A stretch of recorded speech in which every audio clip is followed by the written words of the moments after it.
Good morning. Good morning. The Bible says in the book of Luke chapter 4, verse 18 up to 19, "The Spirit of the Lord is upon me, because He has anointed me to preach the gospel to the poor. He has sent me to heal the brokenhearted, to preach deliverance to the captives and recovering of sight to the blind, to set at liberty them that are bruised, and to proclaim the acceptable year of the Lord." Our God is Jesus. He is the anointed one, the miracle-working God. He is the same yesterday, today, and forever. Praise God. Para sa lahat ng mga nasa FB Live ngayon, Luzon, Visayas at Mindanao, at maging sa iba't ibang part ng Asia, good morning. At sa lahat ng mga nasa Middle East, yes, early in the morning, God bless you. At sa Northern America, Southern America, yes, good afternoon or good evening dyan sa inyong lahat. Praise God. The Lord is good and His mercy endures forever. Praise God. Are you excited today? Yeah, excited even though marami po pong mga tao ay hindi pa po allowed na pumunta sa worship service because of the health protocol. 60 years old pataas ay hindi pa po pwedeng payagan. At ganun din ang ating pong mga 20 years old pababa ay hindi pa rin po sila pinapayagan. So in response to the health protocol ng ating pong government ay sumusunod po tayo. Praise the Lord. Ngunit salamat sa bawat mga uhaw na uhaw sa salita ng Diyos. Naniniwala ko na may mga magagandang gagawin ng Diyos sa buhay ninyo. Do you believe that? Praise the Lord. Okay. Anyways, ano man yung mga face mask ninyo, hindi ko talaga makita ang mga mukha ninyo, ay ganyan na lang talaga. Ang mahalaga, si Lord ang nakababatid ng puso't isipan ninyo. Amen? Praise God. Alright. Our topic for today, bago ko po kayo ipag-pray, ay pinamagatan po natin itong what keeps you from doing what is best? What keeps you from doing what is best? Ano bang pumipigil sa iyo para maibigay mo ang maganda sa kapwa mo? Maibigay mo yung the best sa buhay mo. Let's open our Bible, please, in the book of Matthew, chapter 19, verse 16 to 17. Ito ang sinasabi niya, "Now, a man came up to Jesus and asked, 'Teacher, what good things must I do to get eternal life?'" Ganda nung tanong, no? Lord, ano pong dapat kong gawin para ako ay magkaroon ng buhay na walang hanggan? Jesus replied, okay, sabi niya, "Why do you ask me about what is good?" Ba't mo ko tinatanong kung anong mabuti? Jesus replied, "There is only one who is good. If you want to enter life, obey the commandments." Sundin mo ang mga kautusan. Ang Diyos ang magpapala sa pagkakabasa ng kanyang buhay at banal na salita. Ang istorya nito ay meron pong napakayaman tao na lumapit kay Jesus at sabi niya, "Panginoon, paano ba ako makakapasok sa kaharian ng langit?" Sabi ng Panginoon, sabi niya, "Guro, ano pong kaya kabutihan ang dapat kong gawin?" Ang ganda ng word "Guro, ano po ang kabutihan na dapat kong gawin upang makamtan ko ang buhay na walang hanggan?" Sandali, tanong niyo din ba yon? Tinatanong niyo rin ba sa inyong mga sarili, "Lord, ano po ba dapat kong gawin para makarating ako sa langit?" Ang sagot ni Jesus ay ganito, "Bakit mo ako tinanong kung ano ang mabuti? Isa lamang ang mabuti. Ngunit kung nais mo magkamit ng buhay na walang hanggan, sundin mo ang mga kautusan ng Diyos." Ang Diyos ang magpapalamuli sa pagkakabasa ng kanyang salita. Walang tao na gustong mapahamak sa impyerno. Sinong gustong pumunta ng hell? Actually, wala. Kung mayroong mga tao, yun yung mga taong walang pakialam sa buhay, makasarili, at iniisip lamang ay ang pansamantalang kaligayahan nila pansamantalang makamtan ang kanilang kagustuhan. Ang taong na nagtanong kay Jesus ay isang napakayaman. Ang sumunod po dyan ng mga tanong, ginagawa mo ba ang kautusan ng Diyos? Opo, ginagalang ko po ang mga magulang ko. Hindi po ako pumapatay. Hindi po ako nagnanakaw. Hindi po ako nagsisinungaling o sumasaksi sa anumang hindi katotohanan.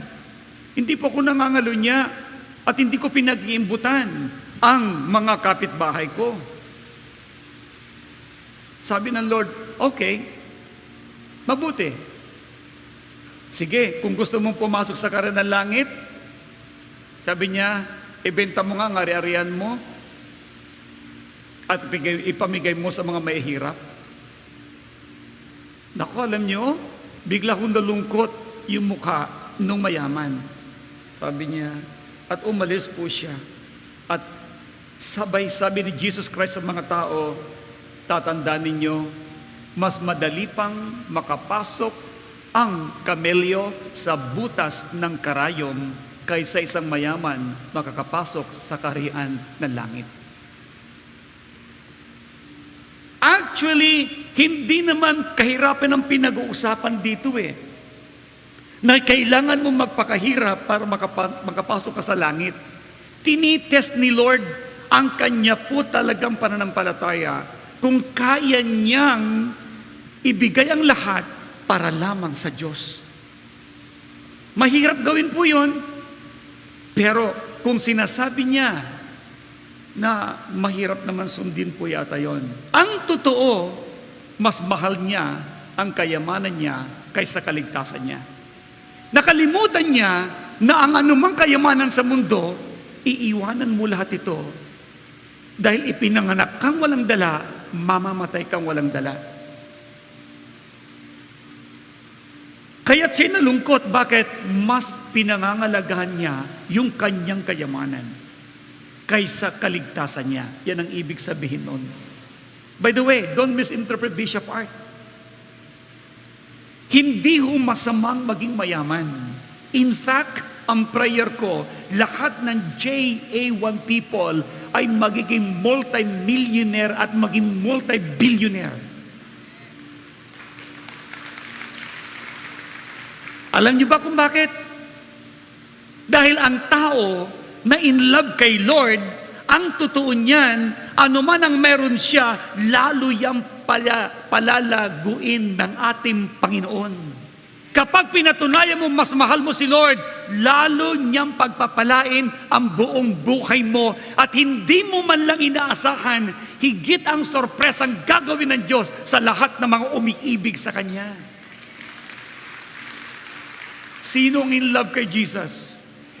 Sinong mas mahal niya si Lord kaysa sa bagay sa mundong ito? Sa totoo lang, ilagay niyo na sa inyong puso't kaisipan.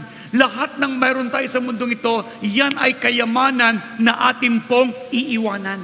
Ngunit ang lahat ng pagsunod ninyo sa Diyos, pagtulong sa kapwa, yan ang siyang kayamanan na iyong daratnan sa buhay na walang hanggan. Kaya mga minamahal, hayaan ninyo na talakayin ko sa inyo ang mga kahalagan nito. Kaya nga ang title nito, What Keeps You From Doing What Is Best? Best na ba yung susundin mo ang kautusan? Alam nyo, normal yon sa bawat taong may pagkatakot sa Diyos, susundin niya yung 10 utos. Ngunit, yung pagbibigay ng katuparan, pagpapahayag na mahal mo ang Diyos, ipapakita mo pala yung sa tao. Naalala ko sinasabi ng 1 John chapter 1 o chapter 4 verse 20. Sinasabi niyo mahal niyo ako, pero hindi niyo kayang mahalin ang kapwa ninyo. Paano mo masasabing mahal mo ako na hindi mo naman ako nakikita? Samantalang, 1 John chapter 4 verse 20 to 21. Kung mahal mo ako, mamahalin mo yung kapwa mo. Paano masabing mahal mo ako kung yung kapwa mo nakikita mo hindi mo kayang mahalin? Ako pa kaya na Diyos na hindi mo nakikita, ang iyong mamahalin? So yung pagmamahal pala natin sa Diyos, ito po'y ipinapadama natin sa ating pong kapwa. Kaya kung ikaw ay nagsasabing mahal mo ang Diyos, ngunit puno ka ng galit sa puso mo, where is that real love? Now, according to the book of Galatians chapter 5, verse 22 to 23, listen carefully, lend me your ears, makinig kayo mabuti. The fruit of the Spirit, ano nakalagay doon? But the fruit of the Spirit is love, joy, peace, patience, kindness, goodness, faithfulness, gentleness, and self-control. Ito po yung 9 fruit. Pero pansinin po yung word dito na ginamit na fruit. Hindi po fruits. Fruit. Dahil ang fruit, kumbagay, nandun na lahat. Na ang pag-ibig ay bunga yan ng Holy Spirit na nasa sayo. Meron kang joy, meron kang peace, meron kang patience. Meron kang kindness, goodness, faithfulness, gentleness, self-control. At bibigyan ko ng din po dyan yung word dito na kindness and goodness. Alam niyo, as a believers of Christ, as a born-again Christian, we must display kindness and goodness in order to gather back other people's lives again. The way God wants us to do. Kasi ito pong goodness natin, mga kapatid. Tingnan niyo mabuti yung word dyan na kindness at saka goodness, iyan ang paraan para yung ating pong kapwa ay ating pong madadala sa ating pong Panginoon. Na sila'y mapalapit po sa atin. Could you please click that one? Yung pong sinasabi niya dito, para makita nila, as believers of Christ, we must display kindness. We must display kindness and goodness. Bakit? Kasi believers ka ni Christ. Christ is in you.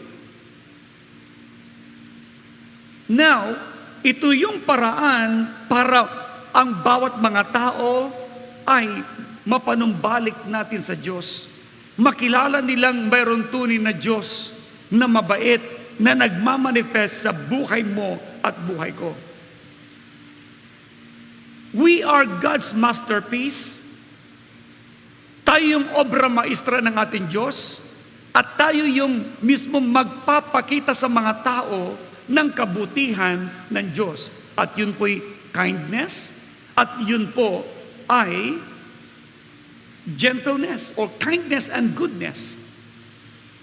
Now, kindness and goodness are the part of the fruit that is most applicable in dealing with other people's concern. So why do we need to be kind and good according to the Word of God? Bakit kailangan natin maging mabait, mapagbigay sa ating pong kapwa? Una, it is how believers should live in relation to one another. Yun eh. It is how believers should live. Yan po ang dapat na maging buhay ng tao para maging maayos ang kanyang relasyon sa kanya pong kapwa. Sa panahong ito, dahil po sa walang pagkakilala ang maraming tao sa Diyos, iniisip lagi kung paano pagsamantalaan ang kabaitan ng iba. Sila ginagamit ng kaaway para inisinkat, ikaw ay magalit. Pero alam niyo ba mga minamahal, ang kindness and goodness, ito daw po ay dapat nating ipakita. It is how believers should live. Ito yung buhay natin. At hindi natin kailanman maaalis ito sa buhay natin kasi believer ka. Eh paano kung madamot ka na believer? Madamot ka ang anak ng Diyos? Eh sandali, baka walang Holy Spirit sa buhay mo. Be kind and compassionate. to one another, forgiving each other, just as in Christ, God forgave you. Ito ngayon ang believer's kindness. Kaya ginamit din yung word na relation to one another. Kapag ikaw ay kind, compassionate sa bawat kapwa mo, nagpapatawad ka. Bakit ako magpapatawad? Hindi naman siya humihingi ng tawad, Bishop Art. I tell you this, maski hindi humihingi ng tawad ang taong nagkasala sa iyo, because of your kindness and goodness, ito'y i-release mo. Bakit? You are not doing for that person. You are doing your goodness and kindness to your God. Maski sobra ang kanilang sakit na ginawa sa iyo, you can do that. Dahil yung sinasabi ng Ephesians chapter 4 verse 32, be kind and compassionate to one another, forgiving each other, just as in Christ God forgave you. Dahil kapag hindi ka nagpatawad, the Bible says, God will not forgive you either. Matthew chapter 6 verse 14 up to 15. Parang ang dating, Bishop Art, sobra naman, patatawarin ko pa ba yun? Sobra na yung kanyang pangalipos na sa akin, sobra na ang kanyang ginawang kasalanan sa akin, below the belt na talaga kailangan ko talagang gumanti para naman magtanda ang taong yan Alam nyo, that is your emotion. And that is not what God wants you to do. In fact, kapag dumarating ang ganitong mga suliranin sa buhay natin, na parang pinipilit kang gumante, that is the time you will apply the fruit of the Holy Spirit that is in you. Yun yung time na ipapakita mo na mayroon kang fruit of the Holy Spirit. Ang saya-saya naman nila. Pinangan nila ako, tapos gaganon pa nila ako. Tapos pagkatapos nun, patatawarin ko. Pwede ba yun? That is the attitude of an unbeliever. Ang unbeliever, ang walang Diyos, ang gusto lagi gumante. At alam niyo ba, ang paghiganti ng unbeliever, mas higit sa sakit na naramdaman niya mula sa taong ito. But for the believers of Christ, you are Christ's disciples. Kung anong ginawa ni Jesus Christ, nakapako na siya sa krus ng Kalbaryo, ano pa rin ang ginawa ni Lord? Nag-pray, Lord, forgive them, Father, for they do not know what they are doing. Patawarin mo sila, Ama, sapat hindi nila nalalaman ang kanilang mga ginagawa. Sobra na yon. Sabi ng mga kasama niya nakapako doon sa krus ng Kalbaryo, iligtas mo ang sarili mo. Pati na rin kami. Alam niyo, mayroong word si Lord kaya kong utusan ang aking mga anghel para ko iligtas nila. Ngunit hindi ko gagawin yon. Dahil kailangan kong ipadama ang pag-ibig ko sa lahat ng tao. And praise God! This is a great example kung anong ginawa ni Lord, forgiveness. Ang tanong, pag nakaganti ka ba? Nakapatay ka?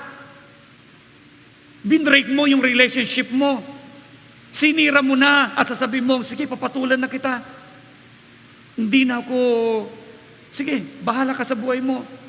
Guys, that's not the way it is.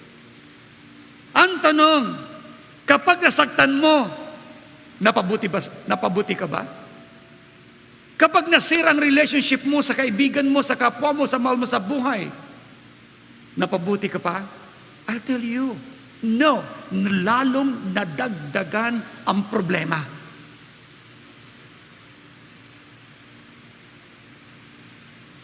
Nung unang mga panahon, patayan ng patayan. Ubusan ng lahi. Bakit nagkakaubusan ng lahi? Dahil sa pride. Hindi nagpapatawad. Ang tao na hindi marunong magpatawad sa kanyang kapwa ay taong ma-pride. At walang puwang sa langit ang mga taong mapapride. Sobra naman, Bishop, parang hindi na makataong ginawa sa akin Excuse me. I'll tell you, the Bible says in Matthew chapter 5, verse 44, love your enemy. Kalaban na nga, mamahalin pa. Ano ba naman yan? Sana ang katarungan. Guys, oo, sa tingin mo ay walang katarungan. Pero sa Diyos, the Bible says, vengeance is mine. He is the righteous judge. Alam niya ang kanyang gagawin. Sa tagdang panahon na siya'y kumilos, maniwala ka, may mangyayari sa mga taong nang api sa'yo. At ano man yun, huwag mo lang hilingin. Ang Diyos nang bahala. And God will surely bless you. Ayaw ng Diyos na may kaaway ka. Magpatawad ka na lang. And God gave this promise. Pag nagpatawad ka, patatawarin ka rin ng iyong amang sumasalangit. Are you following me, guys? May kausap pa ba ako dito? Yes. Kindness is not just a negative acceptance of things as it is, but the positive goodwill of wishing all well. As defined, kindness is the moral excellence in character or demeanor. Yung ating pong character, the good action. Yun ang, kaya nga, we are disciples of Christ. If Christ forgive those people who sin against Him, who fight against Him, even those who killed Him, kaya din natin gawin, magpatawad, mahalin ang kaaway. At alam niyo ba, pag minahal mo ang kaaway mo, wala ka ng kaaway. Diba? Mahalin mo yung kaaway mo, wala ka ng kaaway. Kaya kaliwat ka na sabihin mo, mahalin mo ako. Bakit hindi ko naman siya pala kaaway eh? What I mean is this. Kailangan mong gawin mahalin sila para sa ganun wala kang kaaway. At kapag ikay may kaaway, maniwala kayo, marami kayong mararamdamang sakit at kirot. Una, dibdib mo, dugudug, dugudug, dugudug, dugudug. Kabado ka. May kaaway ka eh. Pangalawa, madaling magkasakit kapag mayroong kang kaaway. Dahil yung blood chemistry mo, nagpo-form yan ng iba't ibang acid, kaya't nagiging acidic ka na. At nagpo-form na rin yan ng iba't ibang tumor sa katawan ng tao. Kaya, magpatawad. Sabi mo sa sarili, magpatawad ka.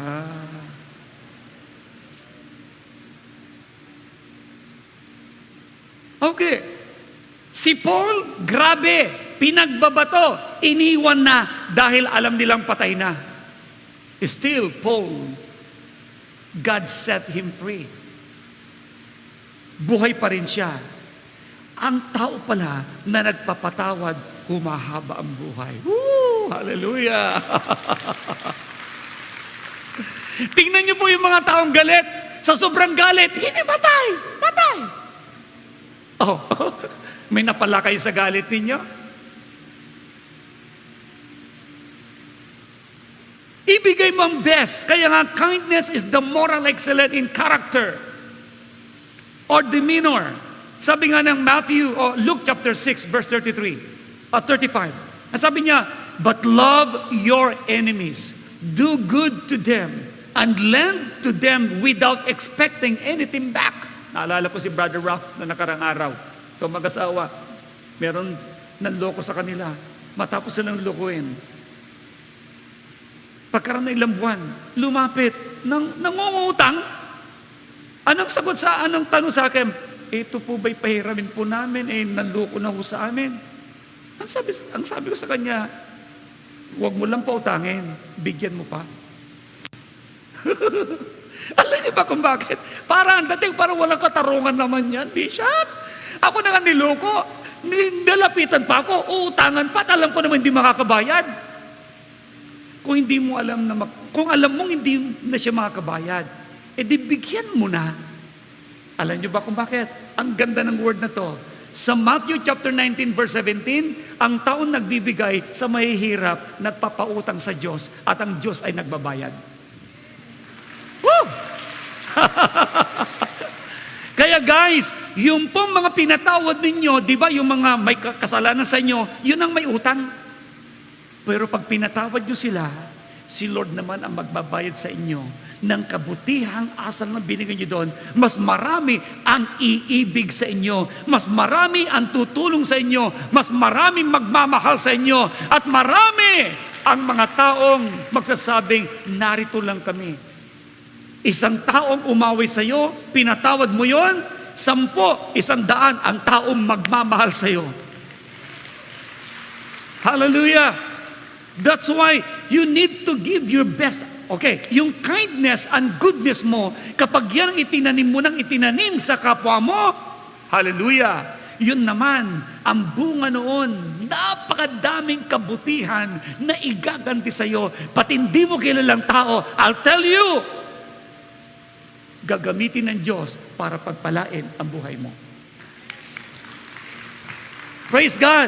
Kaya sabi niya dyan, ganda oh, then your reward will be great and you will be sons of the Most High. Kapag ikaw ay nagpatawad, tumutulong sa kapwa mo, maski sa kaaway mo na yan, ang tawag niya dyan ay, then your reward will be great.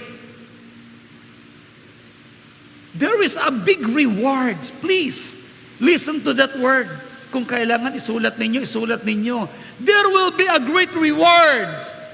Pag sinabi ng great, hindi mo ine-expect ang regalo ng Diyos sa buhay mo dahil sa kabutihang ginawa mo sa mga mahihirap. Bigyan mo nga yung Proverbs 19, verse 17. Para maintindihan niyo kung bakit merong great rewards. Basa, go. If you help the poor, you are lending to the Lord. Nagpapahiram ka daw sa Diyos. Nagpapautang ka. And He will... Nasaan ka? Basa, go.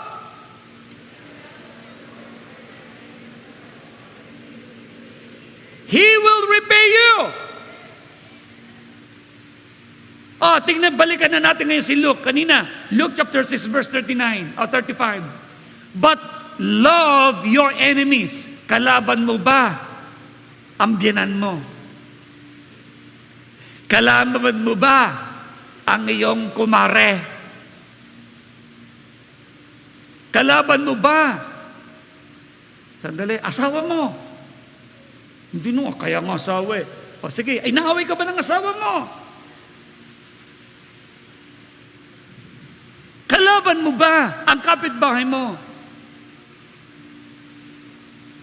Hindi mo sila kalaban. Ikaw ang inaaway. Inaaway ka ba?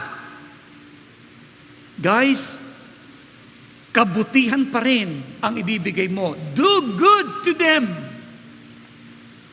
Why? That is the fruit of the Holy Spirit. Do good to them and lend to them without expecting anything. Yung palang pagpapatawad mo at paggawa ng mabuti sa kapwa mo, yun pala ay pagpaparaya, pagbibigay na hindi ka na nag-expect na gagantihan ka pa dahil alam mo si Lord ang gaganti sa iyo ng kabutihang ginawa mo, and the Bible says then your reward will be great. Will be great. Matindi ang rewards. And you will be sons of the Most High. Magiging anak ka ng kataas-taasang Diyos because He is kind to the ungrateful and wicked. Makinig. Ang Diyos kasi, kind pa rin siya sa mga wicked. Tingnan niyo mga wicked, libre pa rin ng oxygen. Hindi nagbabayad. Kumakain pa rin. God is so kind to all people. Ngunit, mas extra. Ginamit niya yung word na great ang reward mo dahil ikaw ay anak ng Diyos. Are you listening to me, guys? Mas higit ang reward mo kung siya'y mabuti sa mga masasama at mga taong gumagawa ng pangit. Kumakain pa rin sila. Higit ang buhay mo angat ka lagi kaysa sa kanila. Come on, sabihin natin ngayon, ang buhay ko ngayon. Lakas-lakas eh. Ang buhay ko ngayon. Paganda ng paganda. Pabuti ng pabuti. Payaman ng payaman. Woo! Mangyayari yan sa lahat ng taong ang puso ay puno ng kindness and goodness. Sa lagay naman, Bishop Arde, matapos akong sirain, mamahalin ko pa rin. Ay, nako. If that is your attitude, that is always satisfying of yourself. Gusto mo pa rin masatisfied ang sarili mo. Kung nakapatay ka, ikaw baga ay napabuti. Hindi, kulong. Di ba? Nakulong ka. Kapag ikaw bagay nakasakit, nakasuntok ka, napabuti ka ba? Hindi, madidimanda ka. Kapag ikaw ba ay nalaman mong chinichismis ka at gumanti ka na chinismis mo din, napabuti ka ba? Hindi, lalo kang pangit. Lalo kang pumangit. Now, number 2, on kindness and goodness, it causes us to strive for uprightness or heart and life. Alam niyo, kapag ikaw ay mabuti at mapagbigay, ito yung nagiging dahilan para ikaw ay lalong nagiging matuwid sa puso at buhay mo. Acts chapter 10 verse 38 says, how God anointed Jesus of Nazareth with the Holy Spirit and power, and how He went around doing good and healing all who were under the power of the devil, because God was with Him. Ito yung halimbawa ng isang taong very kind. Ito yung halimbawa ng taong laging may kabutihan sa kanyang buhay. Ina-anoint ka ng Diyos. Kaya si Lord, nung siya nandito sa lupa, the anointing of the Holy Spirit and power manifested in His life. At maski saan siya pumunta, sinusundan siya ng napakaraming tao dahil sa kabutihan. At dahil po doon, ang kapangyarihan ng Diyos ay nagmamanifest sa buhay ng maraming tao. Now, nandiyan ba si Lord sa buhay nyo? Are you sure? Then you are good. You have goodness. Kumusta ang pananalita mo ngayon? How the way you talk? Nagpi-PUTA ka pa ba? Ang ganda-ganda ng bagay, na isang bagay, bigla ka nagsasabi, ay, PUTA, ganda. How do you talk? How do you appreciate people? Kindness and goodness. Believe me, you cannot do this by yourself. But because the Holy Spirit is in you, nandiyan siya sa buhay mo, I'll tell you, ang buhay mo ay nagliliwanag sa buhay ng mga taong nasa kadiliman. Kaya guys, ito ang gusto ng Diyos sa buhay natin, yung ating pong goodness and kindness, makita po lahat yan. Naalala ko sinabi po ni Thayer, as Thayer behind define goodness, it is being beautiful by reason of purity. Say purity. Purity of heart and life, affecting the mind agreeably, comforting and confirming. Yan po ang pagkakadefine ni Thayer ng goodness. It is being beautiful by reason of purity of heart and life. Kumusta ang puso mo? Nung kinakanta natin kanina yung song na I am here to serve you more. I am here to give my life as pleasing sacrifice. I am here to do your will. Use me, Lord, as long as I live. Ang makabuluhang buhay ay nagpapagamit sa Diyos. Ang makabuluhang buhay ay pinapagamit sa Diyos na buhay. I'll give an example. Ano man ang ganda ng iyong mga gamit sa bahay na walang gumagamit, that is useless. Ano mang ganda ng pinggan mo, ano mang ganda ng kutsara mo na hindi mo ginagamit at plastic ang ginagamit mo, useless. Ano mang ganda ng bahay mo, kung hindi mo naman ito titirhan, useless. Nagiging makabuluhan lahat ng yon dahil ginagamit mo sila. Tama ba? Ano man din ang inyong ganda, lakas, talino sa mundong ito na hindi nyo pinapagamit yan sa Diyos, useless ang buhay nyo. At tumahimik po kayo. Sinong gusto na ang buhay niya ipagamit niya sa Diyos? Yes. Ang buhay ng Diyos ay naluluwalhati, makabuluhan ang kanyang buhay. Kung hindi ka rin lang magpapagamit sa Diyos, hindi ka na dapat nabubuhay dito. Parang dating drastic yung word, ano? But that's the reality. Dapat nabubuhay tayo sa ikakaluwalhati ng Diyos na lumikha sa ating lahat. Glorify your Maker. Come on, give glory to the Lord. Romans chapter 5 verse 7 says, very rarely will anyone die for a righteous man. Though, for a good man, someone might possibly dare to die. Bibihira daw po ang mga tao na pwedeng ibigay ang buhay sa mga matutuwid. Sa mga mabubuting tao. At kung mayroon man, sabi nga dyan, for a good man, someone might possibly dare to die. Pwede rin. Ngunit, I'll tell you,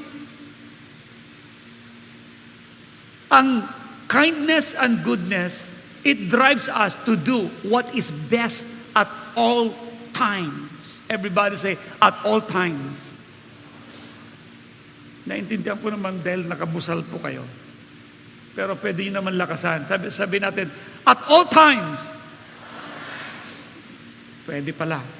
So, it drives us to do what is best at all times. Dahil sa may kindness ka and goodness ka, yan ang magtutulak sa iyo na ibigay mo yung the best talaga. Sa bawat oras, anytime. Matthew 19 verse 17, basahin natin muli. Go. Why do you ask me about what is good? Jesus replied, there is only one who is good. If you want to enter life, obey the commandments. Now, ano yung mga commandments muli? Yung una kong binanggit sa inyo kanina, yung 6. Babanggitin ko muna yung 4 na una. Una, huwag kang magkakaroon ng ibang Diyos maliban sa akin. Pangalawa, huwag kang magkakaroon ng Diyos, ano kay larawan o ribulto ng anuman dinilang sa langit, sa lupa, sa ilalim ng lupa, sapagkat ako si Yahweh mapanibuguin, parusahan kita mula sa 3 at 4 ng saninlahi. Ngunit ang sino ang iibig sa akin ay pagpapalain ko hanggang sa kanilang kapwabuhan.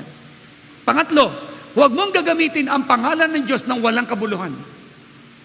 Pangapat, ipangilin mo ang araw ng Sabat tulad ngayon, nag-worship tayo. Panglima, mahalin mo ang iyong mga magulang, ang iyong ama at ina.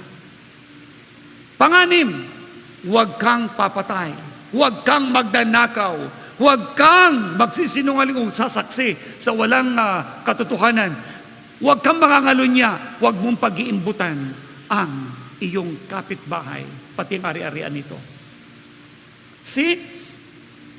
So, ang buhay mo at buhay ko, mabuhay na sinusunod ang kalooban ng ating Diyos. Pag ginawa mo yan, kapatid kaibigan, wala ka ng kaaway. Ang Diyos ay masaya. Ang buhay mo ay napaka maganda. Kaya sabihin natin muli, ang buhay ko ngayon, paganda ng paganda. Pabuti ng pabuti. Payaman ng payaman.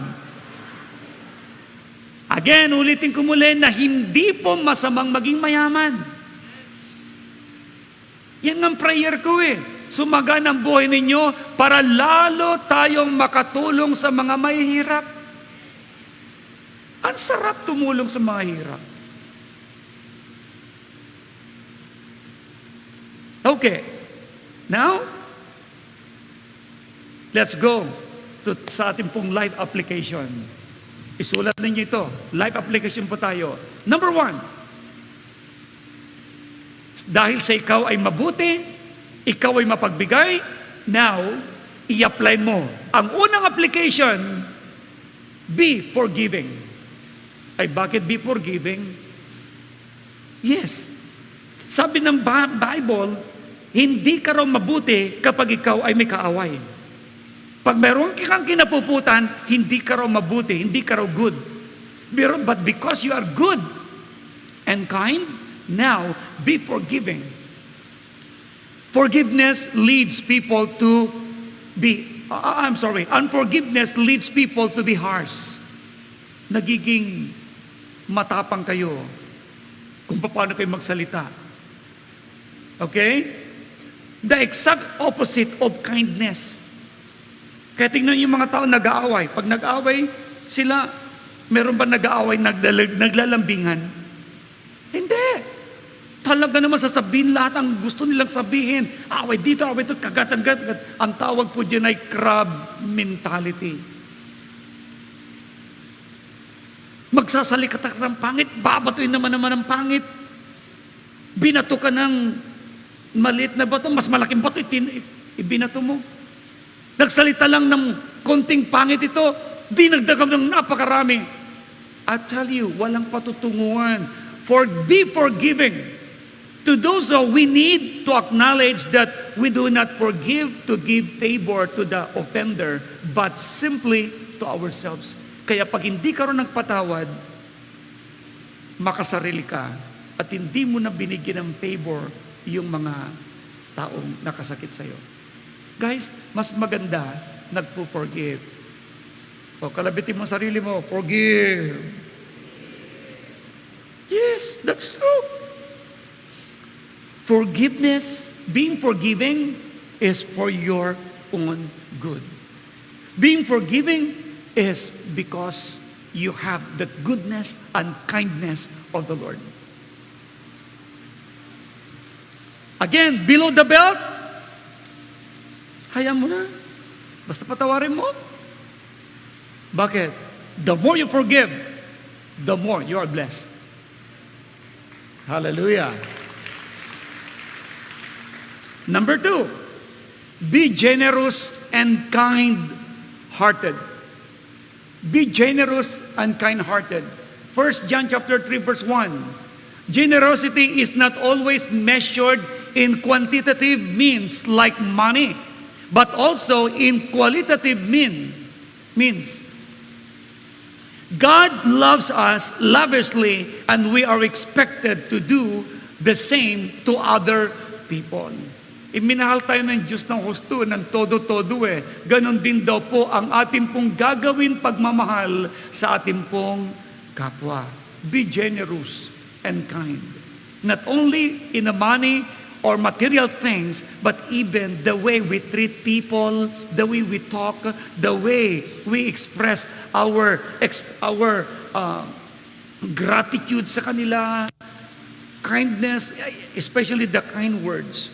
Harsh words affect your life. Be kind. The way you talk, let your words be a loving words. to someone. I'll give you an example. Sabihin mo yung tao na, pangit mo. I'll tell you, pwede kagad mamatay yun. Sa kanyang galit, ay ko, patay. O kaya sabihin mo, ba't ganyan itsura mo? Pangit. Alam nyo ba, hindi nakakabuti. Alam nyo, maski na alam mo ng pangit, hindi lang kita mo pangit. Sinabi ko lang naman, Bishop Art, ang totoo, pangit. Kung alam mo ng pangit, huwag mo na sabihin. Ano sabihin ko daw? Sa kanya, sis, pakiayos mo lang po ng konti ito, lalo kang gaganda. At diba? Sinabi yung pangit ng lipstick mo. Buti na lang may face mask. Pangit ng makeup mo. Buti na lang may face mask. Okay. Anyways, we have to be generous and kind.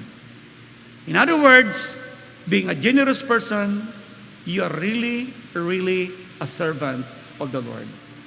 Being kind person, mapagmahal ang puso mo talaga, ang Lord ang naluluwalhati. Dahil yun, siya ang nakikita sa buhay mo.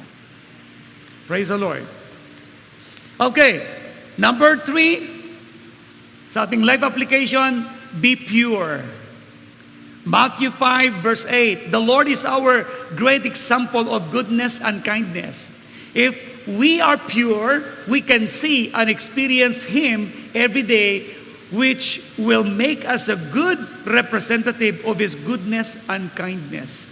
Nagiging good representative tayo ng Kanyang greatness and kindness. Be pure. Maging totoo ka, maging dalisay ka sa kapwa mo. Yan ang sinasabi ng Matthew chapter 5 verse 8. Now, before I close, ibigay mo na ang the best na mayroon ka. Kasi baka magsisi ka sa darating na panahon na gusto mo pang ipadama yung pag-ibig mo, hindi mo na ito magagawa dahil nandiyan ka na sa sickbed mo. May sakit ka na. Gumawa ka na ng mabuti habang may lakas ka pa. Tumulong ka na hanggat may maitutulong ka. Baka dumating yung time na gusto mo pang tumulong, wala ka na rin lakas para abutin yung mga taong yon. Give your best for the Lord. At ito, as I conclude, kindness and goodness are qualities we need to become faithful and representatives of the goodness of God. Yes. To be evident in our life, we need the guidance and dwelling of the Holy Spirit in our daily life. Kaya dapat lagi natin sabihin, Lord, I need you. One of the songs that God gave me says, I need you, Lord. You're my heart's desire. Your spirit in me makes my life a blaze. Let the fire of God in me declares the move of God. The fire of God in me I cannot contain. I have to share the fire of God in me. Si Lord ang kailangan natin. Ibigay niyo ang buhay niyo sa Panginoon. Ngayong araw na to, magpapatawad po kayo sa mga taong nakasakit sa inyo. Mga tao na sa tingin ninyo'y masyado kang pinagsasamantalan.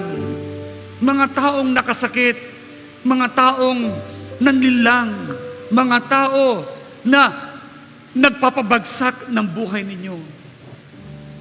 Let us apply God's goodness in our lives, God's kindness in our heart. Ito yung kailangan natin talaga. At huwag na nating hintayin pa na sila ay magbago bago mo sila patawarin.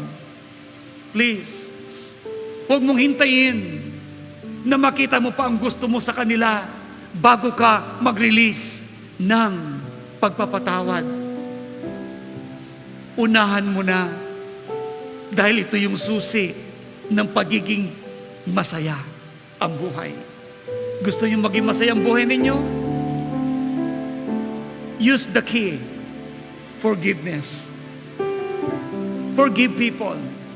Pero hindi nyo kayang gawin yan hanggat hindi nyo in-acknowledge na si Lord ang nasa buhay ninyo. Kaya sabihin nyo, Lord, kailangan ko po kayo. Lord, wala po akong magagawa kung wala ka, Panginoon, sa buhay ko. Hindi ko kayang gawin patawarin sila kung wala ka sa buhay ko. But Lord, now I'm going to forgive them because you are with me. Shall we all arise at sabihin natin sa Kanya, every day I walk in the path of life. Your mighty hands, O Lord, is the guide of my life. Strengthen my spirit. Strengthen my spirit to glorify your name. Fill me with your power, Lord, to serve you more. I need you, Lord. I need you. You're my heart's desire. The Spirit in me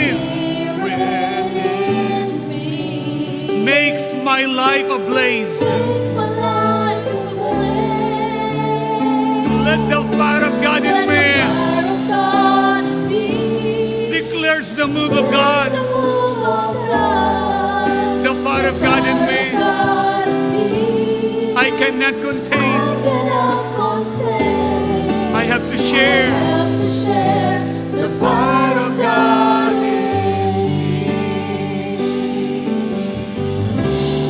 me. Sing this song from the bottom of your heart. Every day I walk in the path of life. Your mighty hands, Your Lord, mighty hands, O Lord, is the guide of is the my life. guide of my life. Strengthen my spirit Strengthen my spirit to glorify your name. to glorify your name. Fill me with your power Fill me with your power to serve you more. to serve you more. I need you. Lift up your hands and I need you. Lord, Lord, I need you. I need you. you're my heart's desire. The Spirit in me. Spirit in me Makes my life ablaze. let the fire of God in me Declares the move of God. the fire of God in me. I cannot contain. I have to share the fire of God in me. I need you, Lord. You're my heart's desire. Your Spirit in me Makes my life makes ablaze. my life ablaze. Let the fire of God in me declares the move of God.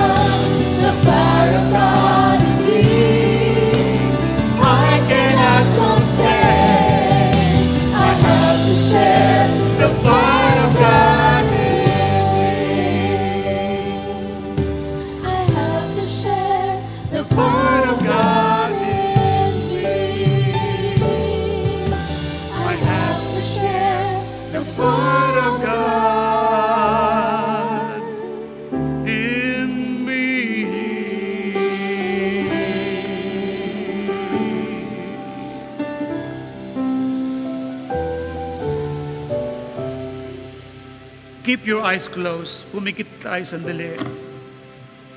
Habang tayo nakayuko at nakapikit. Because Jesus is in your heart. The Holy Spirit is in you. I'm telling you, you are a blessed person. Now, the love of God is in you. As I pray, the Holy Spirit manifests in you. And that goodness and that kindness is now manifesting in you. Give your life completely to the Lord. Kung sa nakaraang panahon, araw, meron kayong galit at puot sa mga taong nakasakit sa inyo, sa pamamagitan ng salita, maging sa mga gawa nila ng hindi maganda, panlilinlang sa iyo, pangapi sa iyo, ito yung time na mag-forgive ka. Patawarin mo po sila. Para patawarin ka rin ng ating Diyos amang sumasalangit. Habang kinakapikit sa oras na ito, sumunod sandali sa panalangin, sabi mo, Panginoong Yesus, patawarin mo akong lubos sa lahat ng kasalanan ko. Sa lahat ng kasalanan. Linisin mo po ako Linisin mo po ako ng banal mong dugo ng banal sa mga kasalanang nagawa, sa mga kasalanan na na isip at sinalita, naisip at sinunod mula sa pagkabata mula sa pagkakas hanggang kasalukuyan. hanggang kasalukuyan. Lord, Lord, patawarin mo akong lubos. patawarin Linisin mo ako ng iyong banal na dugo. ng iyong banal na dugo. Maghari kayo sa puso ko. Hari kayo sa puso. Manahan kayo sa buhay ko. Manahan kayo sa buhay. Ikaw lang ang masunod, Panginoon, Ikaw lang ang masunod. at hindi ang nais ko. Hindi ang nais. Salamat po, Panginoon. Salamat. Bigyan mo ako ng lakas Bigyan mo ako ng lakas na magpatawad na magpatawad sa mga nagkasala sa akin. sa mga kasalanan. Habang kayo nakapikit sa oras na ito, pwede ba magpatawad kayo ngayon?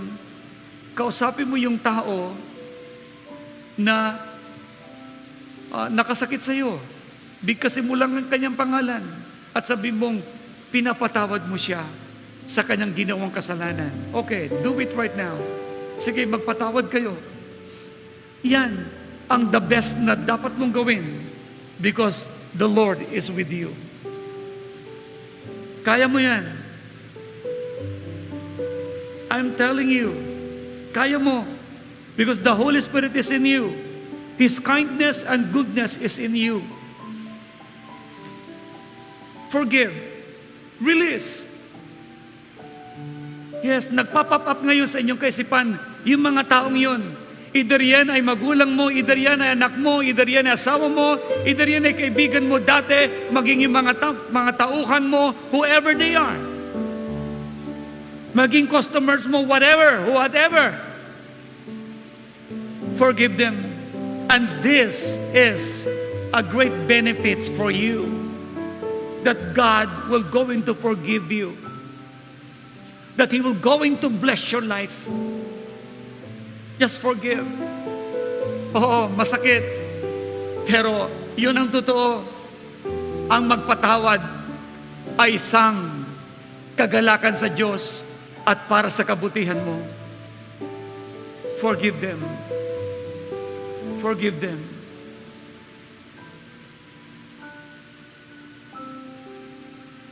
Yes, you have the Holy Spirit. You have the fruit of the Holy Spirit. And that is love. And that is joy. And that is peace. Yes, patience. Kindness. Goodness. Yes, faithfulness. Gentleness. And self-control. You have that fruit of the Holy Spirit. Hallelujah. At kung ikaw naman ang nakasakit, ikaw ang hihingi rin ng tawad. Humingi ka ng tawad sa mga taong nasaktan mo. Nang sa gayon, lalong buksan ng Diyos ang kalangitan para sa iyong magandang buhay. Oh, Jesus. Yes. At sabihin natin muli sa Kanya, I need you. You're my heart's desire. You're my heart's desire. Your spirit in me. Your spirit in me makes my life ablaze. Makes my life a blaze. Let the fire of God in me Let the fire of God in me declares the move of God. declares the move of God. The fire of God in me Fire of God in me I cannot contain. I cannot contain. I have to share. I have to share. The fire of God in me. Fire of God in me. Ipatong mo ang kamay mo sa dibdib mo. I need you. Ilagay mo ang kamay mo sa dibdib mo. Lord, You're my heart's desire. your spirit in me Your spirit in me makes my life ablaze. makes my life a blaze. Let the fire of God in me Declares the move of God. is the move of God. The fire of God in me I cannot contain. I have to share The fire of God in I have to share the fire of God. I have to share The fire of God in me.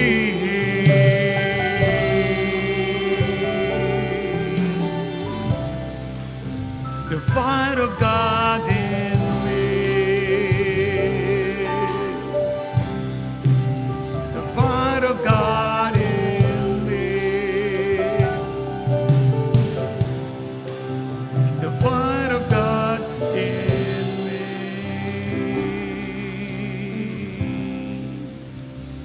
I pray, lahat na nagpatawad o Diyos at humingi rin ng tawad, pagalingin ang kanilang mga pusong nasugatan. Let there be complete healing over that heart, O God. Let there be healing over their bodies, O God, that are full of pains. Let there be divine health be upon your people in the name of Jesus. Panginoon, lahat na nag-isa sa panalangin, pagpalain, pati ng lahat ng mga nasa FB Lives, the Lord bless you guys. Iingatan kayo ng Panginoon, lahat kayong nagpatawad at lahat kayo na nagbigay ngayon ng mismong pag-ibig sa Diyos. Now I pray, pagpalain ng Lord ang kabuhayan ninyo. Pagpalain ng Lord ang inyong mga negosyo. Pagpalain ng Lord pati na ang inyong mga pamilya. Lahat ng pamilya niyo ma-born again at kamtan ang kaligtasan na nanggagaling sa Diyos na buhay. Wala ni isa man sa inyo mapapamak sa impyerno in Jesus' mighty name. And God, sa iyong mga kamay, pinagpala mo at inihandog ko ang buhay ng lahat. I declare this in Jesus' name. Lahat ng anak ng Diyos magsabi ng Amen. Praise God. Always give your best for God and for people.